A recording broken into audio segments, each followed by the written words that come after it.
절씩 교독하도록 하지요. 마태복음 9장 9절부터 13절입니다. 예수께서 그곳을 떠나 지나가시다가 마태를 하는 사람이 세관에 앉아 있는 것을 보시고 이르시되 나를 따르라 하시니 일어나 따르니라.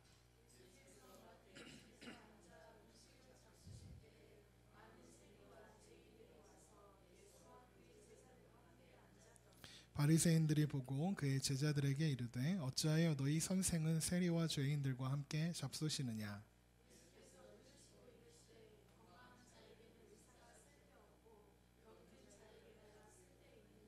너희는 가서 내가 긍휼을 원하고 제사를 원하지 아니하노라 하신 뜻이 무엇인지 배우라. 나는 의인을 부르러 온 것이 아니요 죄인을 부르러 왔노라 하시니라. 아멘. 오늘도 살아계셔서 우리와 함께 하시기 원하시는 하나님 앞에 감사와 기쁨으로 예배하며 나아가는 저와 여러분 되시기를 주님의 이름으로 축원합니다. 제가 예전에 SNS에서 그런 글을 본 적이 있습니다. 제목이 세상에서 제일 설레이는 문자였습니다. 그래서 그 글이 함께 이제 사진이 한 장 올라왔는데 핸드폰으로 이렇게 사진을 찍은 거예요. 그 핸드폰에는 문자 장면이 있으면서 이렇게 쓰여져 있었습니다. 고객님 주문하신 상품이 오늘 16시에서 18시 배송 예정입니다. 이렇게 써 있었습니다. 그리고 그 글의 제목은 세상에서 가장 설레이는 문자였습니다. 주문한 물건이 도착한다는 문자가 그렇게 설레이는 기다림이 될 수도 있겠구나. 그리고 생각해보면 제가 인터넷으로 무언가 주문해놓고 그걸 기다리는 마음이 꽤 쫄깃쫄깃하고 설레었더구나 이런 생각도 하게 되었습니다. 그런 것처럼 무언가 기다리는 것 그리고 누군가를 기다리는 것이 참 설레이고 행복한 일인 것 같습니다. 여러분은 어떠신가요? 혹시 그렇게 설레이는 기다림을 가져보신 적이 있으신가요? 때로는 사랑하는 사람일 테고요. 때로는 친구들일 테고 때로는 가족들일 수도 있을 것입니다. 군대 간 아들이 첫 휴가를 나오는 것 되게 설레이는 일일 것입니다. 그런데 두 번째 나오면서부터는 좀 지겨워지기 시작하죠. 네, 어쨌든 약속이 있어서 기다리는 것도 있긴 하죠. 특별한 약속이 있어서 그 사람을 기다리는 것도 꽤 설레는 일이지만 혹시 그런 기다림 아십니까? 약속하지 않았는데 혹시나 만날까 싶어서 그냥 훅 지나가도 되는데 거기에 괜히 서 있는 그런 기다림 혹시 아십니까? 기약도 없고 어쩌면 오지 않을 수도 있고 만날 가능성도 희박한데도 혹시나 볼까 싶어서 거기에 서성이며 기다리는 그런 기다림 말입니다. 사실 저희 아내가 이제 귀를 막아야 되는데 저에게는 그런 기다림을 보냈던 시절이 있었습니다. 아내는 아니었고요. 네, 째려 부른데 제가 20대 초반이었습니다. 너무 이렇게 좋아하고 이렇게 연모하는 자매가 있었는데 이게 마음을 전할 수는 없는 거예요. 마음을 전했다가 혹 친구로라도 못 지낼까봐 그 마음이 또 해서 또 그 사이에 제가 좋아하는 사이에 어떤 놈이 이렇게 해갖고 둘이 사귀고 있고 막 이랬거든요. 그래서 제가 좋아한다고 얘기를 못했습니다. 그래서 그렇다고 이렇게 또 쿨하지는 못해서 친구끼리 뭐 커피 마시고 밥도 먹을 수 있는 거잖아요. 꽤 친한 친구였는데도 그걸 말을 못하는 거예요. 그래서 우연을 가장한 만남이 가장 좋은 만남이었습니다. 그래서 제가 이제 버스를 타고 대전에 가서 학교에 가야 되는데 학교에 안 가고 버스 정류장에서 기다리는 거예요. 굳이 거기서 이미 지나갔을 수도 있고 그러니까 이미 학교 갔을 수도 있어요. 그 자매도 그냥 학교를 가버렸을 수도 있고 아니면 안 올 수도 있고 내일 올 수도 있는데도 그냥 마냥 거기에서 기다리고 있었던 적이 있습니다. 그래서 심한 날은 미쳤는지 심한 날은 막차가 이제 저게 아마 마지막일 것 같은데 그런 차가 와도 그 막차를 보내면서까지 기다렸던 그런 기억도 있습니다. 참 답답하죠. 네. 그러다가 그녀가 이제 그 버스에서 내리면 무조건 들리는 카페가 있다는 걸 알게 됐습니다. 그때 뭐 스타벅스 카페 뭐 그런 것들이 유명하지 않고 많이 없었을 때인데도 이렇게 동네에 작은 카페가 있었는데 그 친구가 버스에서 내려서 거기로 이렇게 들어가는 걸 몇 번 보았습니다. 그래서 그래서 제가 기다리는 장소를 카페로 옮겼습니다. 카페로. 제가 커피를 지금은 되게 좋아하거든요. 근데 그때는 도대체 이걸 왜 마시는 걸까? 이런 생각을 했고, 그러니까 그때도 꽤 커피는 비쌌어요. 아메리카노라는 것이 꽤 비싸서 도대체 이걸 밥보다 비싼 이거를 왜, 이제 그때 학교 식당이 2,000원 할 때였거든요. 근데 커피가 4,000원인 거예요. 두 끼를 먹을 수 있는 이 커피를 왜 인간들이 먹는 거야? 막 이런 생각을 했던 시절이어서 카페에 들어가는 것 되게 부담스러운 일이었습니다. 다행히 아저씨가 착해서, 사장님이 착한 분이야. 그냥 마냥 기다리고 있어도 뭐라 하지 않았었습니다. 근데 그래도 미안해서 그 카페 앞에 있는 이렇게 테이블이 있거든요. 거기에 앉아서 시간을 보내고는 했었습니다. 근데 이게 보세요. 카페에 앉아 있는데 앞에 아무것도 없으면 괜히 야, 너 뭐 커피도 안 마시면서 여기 왜 앉아 있어? 이럴까봐 다른 사람이 먹고 간 컵을 갖다가 내 앞에 놓고 그냥 마냥 기다리는 겁니다. 참 그때 기다림이 얼마나 간절한지 화장실도 못 가는 거예요. 너무 화장실 가고 싶은데 그 사이에 왔다 가면 어떡해. 그래서 화장실도 못 가고 기다리는 겁니다. 근데 그 지루할 것 같은 그 기다림이요, 참 재미있게도 참 즐거운 시간이었습니다. 이게 두리번 거리면서 책 보고 있는데 참 지치고 힘들기도 했는데 참 기분 좋은 설레임으로 가득했었습니다. 그 사람이, 그 친구가 제가 기다리는 줄 알겠습니까? 제가 만나려고 거기에 앉아 있는지 알겠습니까? 전혀 모르는데 그래도 기대가 되더라고요. 춥고 배고픈데 화장실도 가고 싶어서 죽을 것 같은데 기다려지더라고요. 10번을 기다리면 잘 만나면 2번, 3번 이렇게 만날까 말까였습니다. 한 번도 못 만날 때도 있고요. 그러다가 우연이죠. 저는 우연이 아니지만 그 친구의 우연이죠. 그렇게 우연히 만나게 되면 정말 좋은 거예요. 이게 지나가면서 제가 이게 마치 봤는데 먼저 발견해 놓고는 못 본 척하면서 책 보고 있으면 그 친구가 와서 물어보는 거예요. 여기 또 있네? 이렇게 물어보는 거죠. 몇 번 만났다는 얘기죠. 거기서 너도 커피 좋아하나 봐. 좋아하지. 좋아하긴 쥐뿔. 그렇게 막 하는 겁니다. 그러면서 그때 이제 한마디 던지는 거예요. 커피 떨어졌는데 커피 한 잔 같이 할래? 라고 하는 거죠. 커피를 마신 적도 없으면서 커피 한 잔 같이 할래? 그러면서 커피를 마시면서 나는 커피를 잘 먹는 사람이야 이렇게 미친 척하면서 네, 그랬던 기억이 있습니다. 네, 그런 오글거리는 그런 과거가 있습니다. 네, 저 아내는 몇 번 들었을 거예요. 어쨌든 그 만남이 참 행복하고 설레이고 좋았던 이유는 그 상대는 전혀 기대하지 않았던 만남이었지만 저는 그 친구를 간절히 만나길 원했고, 그리고 그 만날 것을 너무나도 기대하고 있었기 때문에, 그렇게 그 자리에 있었기 때문일 것 같습니다.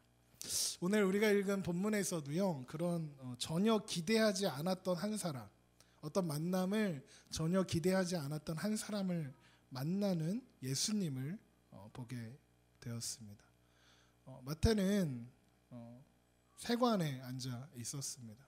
그가 예수님을 만날 것이라고, 또 예수님이 다가와서 말을 걸 것이라고는 그는 절대 기대하지 않았을 것입니다.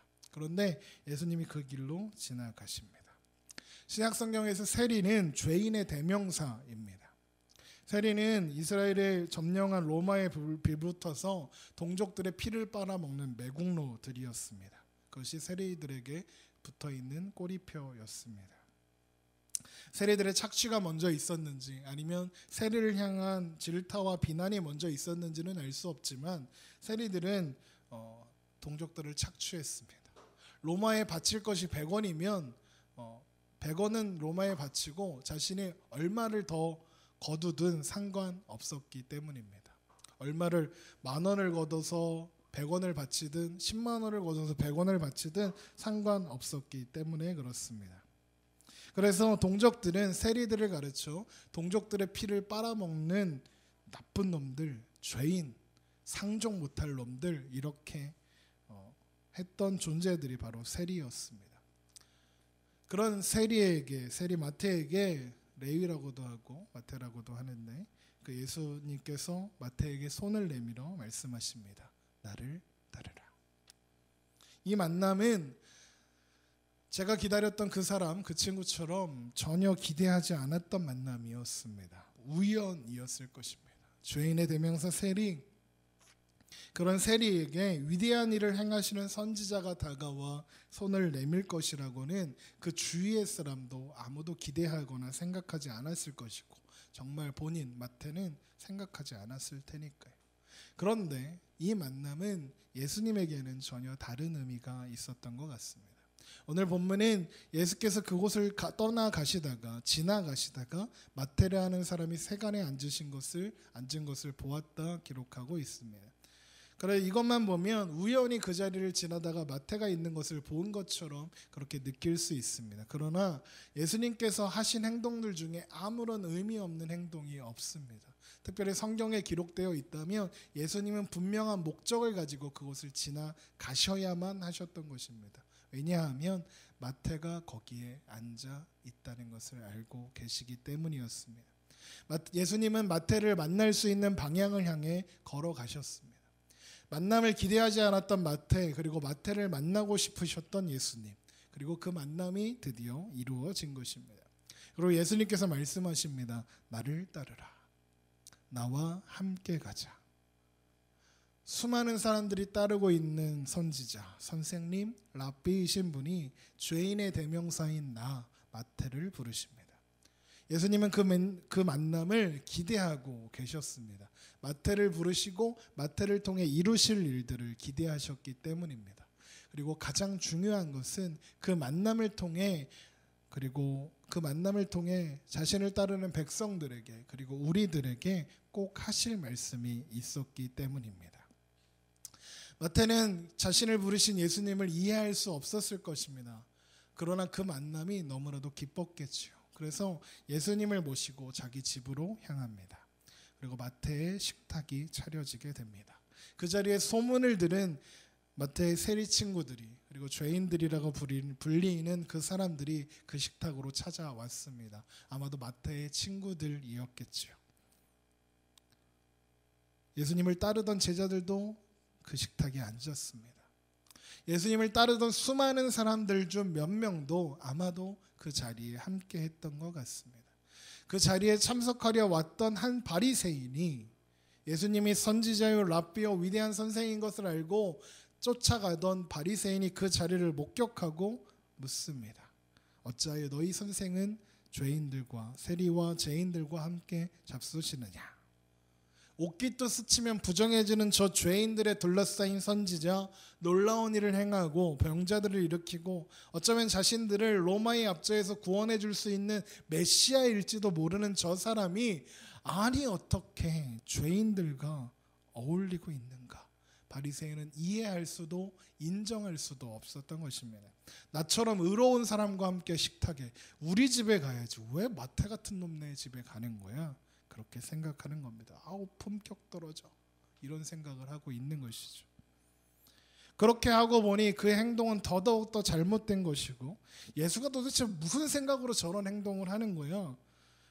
나처럼 의로운 사람이 가르쳐줘야겠네, 나처럼 완전한 사람이 가르쳐줘야겠네 하고 묻는 겁니다. 어찌하여 너희 선생은 세리와 죄인들과 함께 겸상을 하느냐?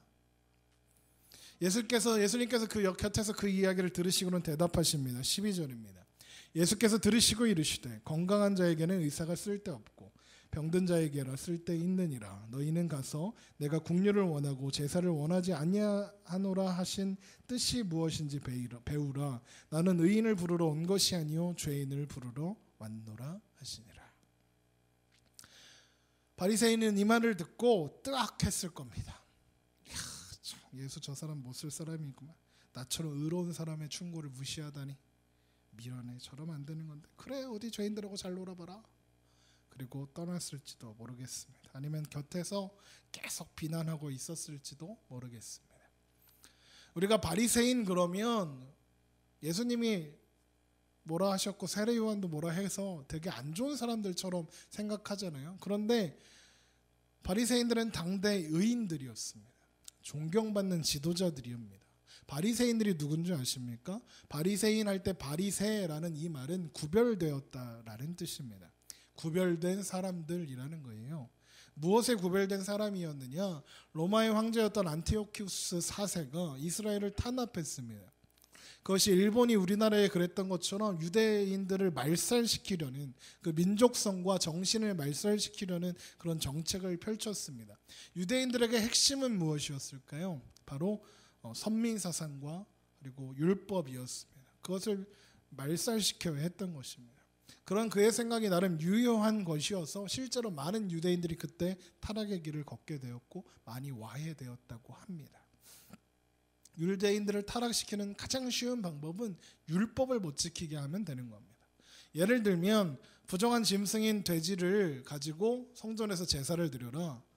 그러면 그건 안 되는 일이거든요. 안 해? 그럼 죽어 하는 겁니다. 먹어. 부정한 짐승 돼지는 먹으면 안 되거든요. 전 절대 안 죽죠. 전 삼겹살을 겁나 좋아하거든요. 저는 무조건 먹을 건데. 그 부정한 짐승 돼지를 먹어. 안 먹어? 죽어. 이렇게 하는 겁니다. 실제로 167년경에 어떤 재판하는 자리에서 안티오쿠스 4세가 유대인들을 이렇게 그 돼지고기를 먹게 하는데 7 아들을 가진 엄마와 7 아들들이 이제 재판장에 불려왔습니다. 7 아들들에게 돼지고기를 먹으라고 하는 거예요. 그랬더니 안 먹겠다고 한 겁니다. 안 먹겠습니다. 못 먹습니다. 그래서 첫째 형 혀 뽑고 끓는 물에 삶아서 죽였답니다. 그 첫째 형이 죽는 모습을 보고 둘째가 저도 안 먹을래요 합니다. 그렇게 7 아들이 다 죽었습니다. 다 죽고 이제 엄마 차례예요. 어머니가 그 장면을 보고 하나님을 찬양하며 그랬다는 거예요. 율법을 지키게 하셔서 감사합니다. 그리고 자기도 똑같이 아들들과 함께 죽음을 맞이합니다. 그런 잔혹한 고통들과 잔혹한 그런 압제가 자행되던 시절이 있었습니다. 그때 많은 제사장들과 유대인들 할 것 없이 다 타협했습니다. 타협해서 죽음을 면했습니다. 그러니까 살아남았겠죠. 그런데 그 가운데 죽음을 두려워하는 자들이 어쩔 수 없는 그 선택 가운데 우리는 그렇게 할 수 없다. 죽는 한이 있어도 하나님의 법을 지켜야만 한다. 하나님의 법을 어길 수는 없다. 그렇게 구별되어 나온 사람들이 있었는데 그 사람들이 바리새인들입니다. 우리말로 말하면 순교자들이에요. 죽으면 죽으지 우린 그렇게 못한다. 대단한 사람들인 겁니다. 생명의 위협 앞에서 하나님의 법을 목숨 걸고 지켜난 순교자들입니다. 그래서 후에 이제 로마가 유아 정책을 펴고 더 이상 범죄하지 않아도 될 이렇게 그 죄를 억지로 하지 않게 되었을 때 돌아와요. 돌아와서 이스라엘 가운데 율법을 온전히 세우고 그리고 율법을 가르치고 유대인들을 지도를 했던 사람들입니다. 유대인들이 존경하는 선생님이에요. 민족의 스승 막 우리가 그 독립 그 운동하신 분들 이렇게 뭐 김구 선생님이나 뭐 또 누가 있죠? 안중근 의사 선생님이나 저는 진짜 무슨 내과 의사인가 외과 의사인가 옛날에 그랬는데 어쨌든 안중근 의사 선생님이나 의로운 일을 하신 분이라는 뜻이라면서요. 나중에 알았어요. 고등학생 돼 갖고 알았어요. 안 가르쳐 줘 갖고 그냥 안중근 의사 그랬으니까 아 의사구나 이렇게 생각했는데 어쨌든 뭐 그런 분들을 보면서 우리 후손들이 존경하는 마음을 가지고 있잖아요. 그러니까 그런 거였습니다. 유대인들에게 존경받는 지도자들이었어요. 그러니까 누가 감히 무시할 수 있는 사람들이 아니었던 겁니다. 그런 바리새인들을 향해서 예수님이 말씀하시는 거예요. 메시아는 누굴 위해서 오는 거냐? 죄인들이야. 나는 의인 부르러 온 거 아니고 죄인 부르러 왔어. 그러면 의인을 자처하는 바리새인들에게 예수님의 그런 가르침은 필요 없는 거죠. 왜요? 나는 의인이니까. 나는 거룩한 사람이니까. 하나님을 섬기는 거 율법을 100% 지켜내는 거야. 난 그렇게 지키고 있어. 이걸 자처하는 사람들이었으니까요. 성경의 다른 부분에 보면 마태복음 19장에 보면 어떤 사람이 예수님께 나와서 묻습니다. 선생님이여 내가 무슨 일을 하여야 영생을 무슨 선한 일을 하여야 영생을 얻겠습니까? 그러자 예수님께서 대답하시는 첫 대답이 이래요. 어찌하여 선한 일을 내게 묻느냐? 선한 이는 오직 한 분이시니라. 내가 생명에 들어가려면 계명들을 지켜라 그럽니다. 그러자 다시 묻습니다. 어느 계명입니까? 그랬더니 예수님이 살인하지 말라, 가늠하지 말라, 도둑질하지 말라, 거짓 증인하지 말라, 내 부모를 공경하라, 내 이웃을 내 자신과 같이 사랑하라, 십계명을 알려주시면 율법을 이야기하는 거예요. 청년의 대답이 어마어마해요. 그 청년이 이르되 이 모든 것을 내가 지키었사온데 아직도 무엇이 부족하나이까. 다 했는데요. 저 다 잘하고 있는데요. 그 정도에 당연한 거 아닙니까? 그거 다 했는데 그거면 충분한가요? 뭐 부족한 거 없습니까? 더 할 거 있습니까? 그때 예수님께서 말씀하시는 거죠. 네가 온전하고자 할진대 가서 내 소유를 팔아 가난한 자들에게 주라. 그리하면 하늘에서 보화가 내게 있으리라. 그리고 와서 나를 따르라 하셨습니다. 이야기의 결말이 어떻게 되는지 여러분 아시죠? 그 청년이 죄물이 많음으로 근심하며 돌아갔다. 이렇게 되어 있습니다. 다른 성경에서는 이 청년을 율법학자라고 이야기합니다. 아마도 바리새인이 아니었을까 싶습니다. 사실 이런 결말은요, 예수님의 첫 대답에서 이미 예견된 것이었습니다. 예수님의 첫 대답이 이렇게 되어 있습니다. 어찌하여 선한 일을 내게 묻느냐? 선한 이는 오직 한 분이시니 이렇게 대답하셨습니다. 보세요. 청년이 와서 영생을 얻으려면 내가 어떤 선한 일을 해야 됩니까? 라고 물었거든요. 그랬더니 예수님의 대답이 선하다고? 네가 뭔 선해? 라고 한 거예요. 너는 선하지 않아. 너는 선한 일을 할 수 없어. 라고 이야기한 겁니다. 선한 일은 하나님 한 분밖에 선한 이가 없다. 너는 선한 일을 할 수 없는 존재야. 애초에 청년이 던진 질문, 내가 무슨 선한 일을 하겠습니까? 라는 이 질문 잘못된 거라는 겁니다. 넌 선하지 않고 넌 선한 일을 할 수 없어. 하나님만 선하셔. 이 이야기를 한 겁니다. 바리새인들이 놓치고 잊고 있었던 것이 바로 이것입니다. 바리새인들은 선하지 않습니다. 하나님만이 선하십니다. 자신들의 의로 선하게 될 수 없습니다. 하나님만 선하시니까요. 모든 진리와 생명과 의와 거룩과 영원, 모든 선한 것이 하나님에게서만 나옵니다. 하나님만이 근원 되십니다. 하나님만이 그런 분이십니다. 하나님만이 선하십니다. 인간이 선한 것을 만들어낼 수 없습니다. 심지어 회칠한 무덤과 같다 했습니다. 겉은 번지르해도 너희는 썩은 물이 나오는 무덤일 뿐이다 이야기했습니다. 바리새인들이 선합니까? 아니죠.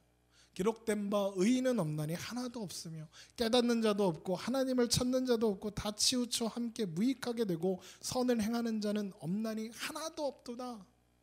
그게 인간의 정체고 본질입니다. 선한 것이 하나도 없습니다. 왜냐하면 제가 여러 번 말씀드린 것처럼 죄는 막 가서 살인하고 막 욕하고 막 이런 거 아니라 하나님 없는 게 죄거든요. 하나님이 없고 하나님으로부터 분리되어 있는 것이 죄인이고, 그리고 하나님 없는 사람이 죄인이니까요.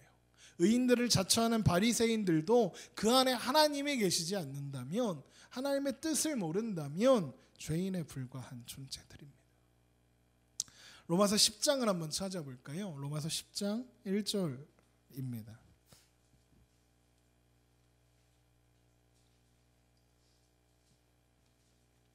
로마서 10장 1절을 보겠습니다.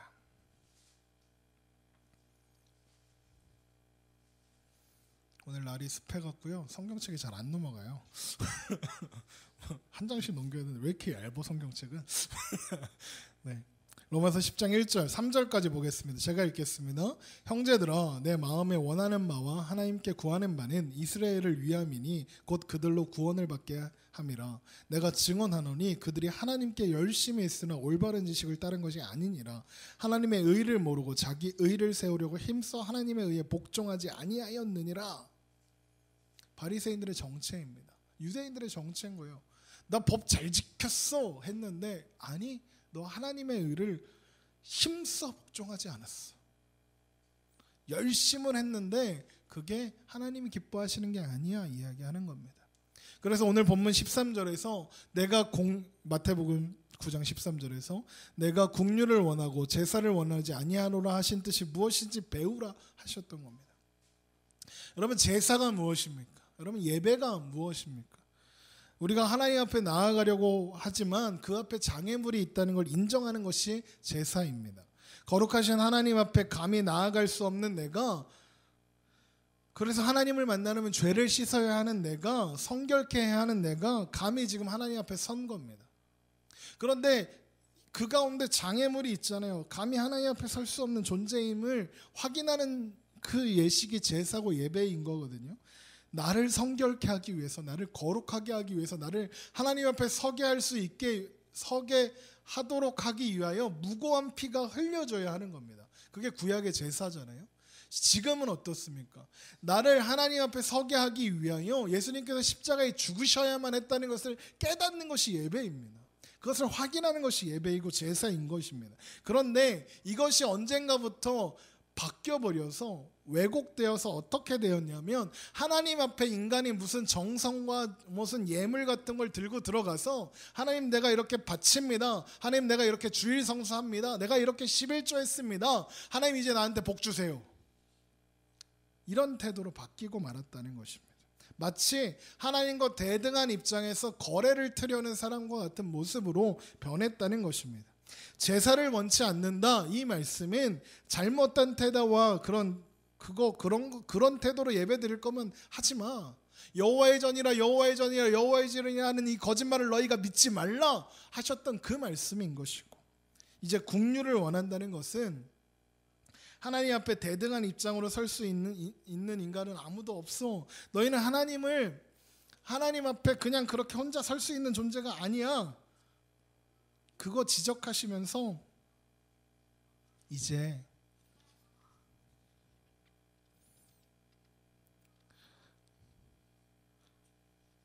은혜를 구하는 마음으로 나오라는 것. 국류를 원한다. 너희가 하나님 앞에 너희 예배를 꺼내놓고 하나님 이제 나 복 주세요 할 만한 위치에 있지 않다. 너희는 국류를 구해야 한다. 나를 불쌍히 여기세요, 도와주세요, 그런 위치에 있는 것이다. 그거 깨닫게 하시는 겁니다. 여러분, 우리가 하나님 앞에 무엇을 내세울 수 있습니까? 제가 지난주에 말씀드렸죠. 하나님 앞에 무슨 자존심을 세웁니까? 우리가 선한 것이 아무것도 없는데요, 천부의 의지 없어서 손 들고 옵니다, 이것만 있는 거예요. 예수님은 지금 그런 우리들을 향해서 죄인을 부르러 왔다 하셨습니다. 의인은 없다, 죄인밖에 없어. 그러니까 니들 다 부르러 온 거예요. 하나님으로부터 분리되어 있던 너희들 내가 부르러 왔다, 착각하지 말라는 거예요. 너 의인 아니야, 너 죄인이야. 어떤 사람들은 성경을 읽으면서 예수님께서 약자의 편이다, 약자를 위해 오셨다 이야기합니다. 정확하게는 틀린 말입니다. 예수님은요, 약자들을 위해서 오신 것이 아니라 죄인들을 위해서 오신 겁니다.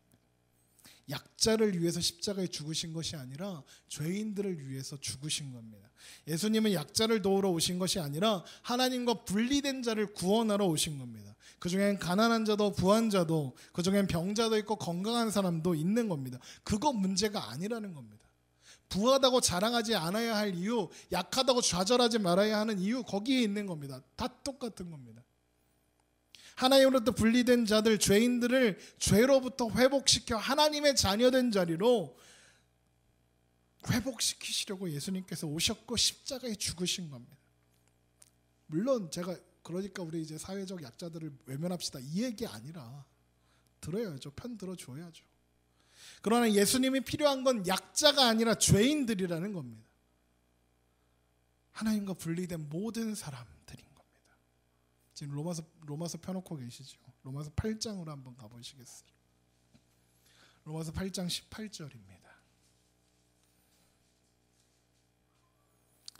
18절, 생각하는데 현재의 고난은 장차 우리에게 나타날 영광과 비교할 수 없도다. 피조물이 고대하는 바는 하나님의 아들들이 나타나는 것이니 피조물이 허무한데 굴복하는 것은 자기 뜻이 아니요 오직 굴복하게 하시는 이로 말미암으니라. 그 바라는 것은 피조물도 썩어짐의 종노릇한 데서 해방되어 하나님의 자녀들의 영광의 자유에 이르는 것이니라. 온 우주가요, 하나님의 구원을 기다리고 있대요. 죄 가운데 고통하는 그 세상이 회복을 기다린대요. 모든 피조물들이요. 그래서 나는 구원받았다, 이거는 혼자 들뜨는 사건이 아닌 겁니다. 하나님과 분리되어 썩어짐의 종노릇하던 그 자리부터 생명과 진리와 거룩함을 얻는 자리로 옮겨진 거고 회복된 거예요. 하나님의 자녀들의 영광의 자유에 이르는 것을 아는 것입니다. 세상은요, 하나님 모르죠. 세상은 하나님과 분리되어 살죠. 그러니까 썩어지면 종노릇하고 있는 거예요. 저들은 늘 속이고요, 더러우고요, 저들은 헛되게 삽니다. 그런데 구원받은 자들은 다르다는 거예요. 그 썩어지면 종노릇하던 자리에서 하나님의 자녀의 영광의 자유를 누리는 자리로 옮겨졌으니까요. 구원 얻은 자들에게는 바로 이것들이 있습니다. 의와 진리와 생명과 영혼을 가진 자들이에요. 우리는 그래서 다른 겁니다. 하나님은 우리를요, 어떤 도구로 써먹으려고 부르신 것이 아닙니다. 그건 그 다음이에요. 예수 그리스도를 보내어 우리를 구원하신 것이지 우리를 어떤 거에 써먹으려고 불러내신 건 아니에요. 사명을 운운하고 헌신을 운운하기 전에 이게 먼저예요. 구원받은 증거는 사명을 다하는 것 아니라, 헌신하는 것 아니라, 복음을 아는 증거는 이런 거 아니라, 복음을 만난 증거는 존재예요. 존재 그러면 되게 어려운 말 같은데 그냥 나예요. 나의 다름인 거예요. 존재 자체가 다른 것입니다. 존재의 다름은 종교 생활로 증명되는 것이 아닙니다. 그거 시키려고 구원하신 거 아니라고 제가 말씀드린 겁니다.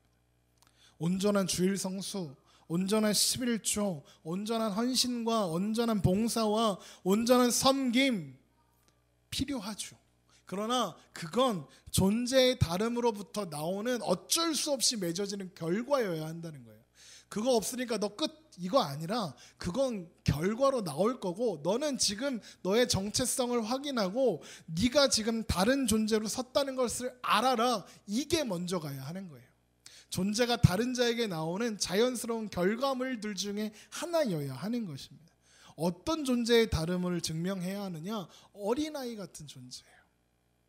마태복음 19장에 예수님께 아이들이 데리고 오니까 제자들이 꾸짖죠. 그랬더니 예수님께서 말씀하시는 거예요. 어린아이들을 용납하고 내게 오는 것을 금하지 말라. 천국이 이런 사람의 것이니라. 어린아이와 같은 자들이 천국을 본다는 거예요. 보세요. 어린아이가 천국 본다는 거 아니라 어린아이와 같은 자들이에요. 애들만 구원받는다는 얘기 아니고요. 어린아이가 등장하는 건 아이가 순수해서 그럴까요? 쟤네들을 보세요. 순수한가요? 안 순수해요. 애들은 순수한 존재가 아닙니다. 죄 지을 능력이 없을 뿐입니다. 아이 같은 자라고 하시는 것은 그런 거예요. 아이의 능력 없음을 이야기하는 겁니다. 부족한 거, 결핍을 이야기하는 겁니다. 어린아이는 자신의 모든 필요를 외부로부터 도움받아야 하는 존재들입니다. 우리 아이들 보면요, 지들이 다 큰 줄 알아요. 엄마 꺼지라고 막 그래요. 네? 우리 집 애들은 안 그래요. 저랬던 알카니까. 막 엄마 아빠 필요 없다고 생각해요. 네. 필요 없기는. 아직도 여전히 부모님의 도움을 받아야 하는 존재잖아요. 어린아이와 같다는 것은 무슨 뜻이냐면 내가 할 수 없다는 걸 인정하는 거예요. 하나님 앞에 나는 어린아이와 같은 존재구나. 나에게 선한 것이 없고 내가 할 수 있는 것이 없구나. 그래서 부모님 없으면 자녀가 죽는 것처럼 하나님 없으면 나는 죽을 수밖에 없는 존재이구나. 그걸 확인하는 겁니다. 나의 나됨의 가치 없음, 나의 조건과 나의 능력이 보잘것없음을 확인하고 고백하는 거예요. 하나님 없으면 저 안 돼요. 고백하는 겁니다. 나는 하나님이 없으면 아무것도 아닙니다. 주님만이 나를 만져주시고 나를 세워주셔야 내가 살 수 있습니다. 고백이 전제된 존재, 그 고백을 하는 사람, 그겁니다. 자격 없음에도 불구하고 아무 조건 없이 은혜를 베풀어 주셔서 구원받은 존재가 되었다는 것을 아는 그런 사람. 복음이 은혜의 통로고 십자가 그 은혜의 도구였고 예수님께서 사랑하신 것이 얼마나 놀라운 사건이었는가를 아는 존재. 그렇게 서면요, 그 정체성을 가지잖아요. 그러면 하나님 앞에서 겸손할 수밖에 없는 거예요. 사람 앞에 내 자랑을 내세울 수가 없는 거예요. 그래서 넉넉할 수밖에 없죠. 아유, 나도 그런데, 아유, 내가 얼마나 많은 사랑을 받았는데 내가 너를 내가 뭐라고 하냐, 내가 니라 나나 더 찐 게 찐이지. 막 이렇게 되는 거예요. 품어줄 수 있고요. 내가 진짜가 아니라 하나님이 진짜라는 걸 아니까요. 이 땅에서 우리가 다름을 증명하는 방법은 바로 여기로부터 출발하는 겁니다. 세상은요 100% 무조건 악해질 겁니다. 지금보다 더 악해질 겁니다. 그 속에서 우리가 살아가는 그 자리에서 복음을 만난 자의 존재로 서 있는 겁니다. 예수 믿는 자의 다름이 드러나게 하는 거예요. 우리가 일하는 일터, 우리가 살아가는 동네에서 우리는 하나님의 자녀여야 하는 것입니다. 생각하는 것과 그 표정과 눈빛부터 달라지기 시작하는 겁니다. 이게 하나님의 자녀로서 우리가 행할 책임이고 간직할 내용이고 신경 써야 할 사역들입니다. 예수 믿었다, 복음을 만났다, 그랬더니 짠 하고 변했다, 그렇게 되는 일은 아닌 것 같습니다. 훈련이 필요합니다. 이거 어렵습니다. 어떻게 살아가는 자리에서 예수님의 빛을 비치며 살아요? 그거 알지만 못하잖아요. 어렵잖아요. 쉽지 않잖아요. 어려워요. 저도 어려워요. 제가 매일 듣는 소리가 뭔지 아세요? 집에서나 잘해. 집에서나. 제가 잘하니까 여러분 저처럼 따라오십시오 하는 거 아니고요. 아마 그럴 자격이 저한테 없는 것 같아요. 나를 따르라는 못하겠어요. 사도 바울처럼 내가 예수를 본받은 것처럼 너희도 나를 본받으라 할 자신은 없습니다. 그런데 함께 가자고는 말할 수 있을 것 같습니다. 저도 부단히 살아볼 테니 여러분도 예수님을 만난 자, 복음을 만난 자로 함께 그렇게 살아가자고 말씀드릴 수는 있을 것 같습니다. 여러분, 우리는요 마태처럼 기대하지 않았던 만남을 허락받은 사람들입니다. 우리가 기대하지 않은 그 순간에 예수님께서 우리 인생에 찾아오셔서 손을 내미시고 말씀하신 거예요. 나를 따르라. 나와 함께 가자. 우리가 그 세관에 앉아 있었던 세리 죄인이었습니다. 하나님과 분린된 자들이었습니다. 그 자리로 주님은 우리를 찾아오신 거예요.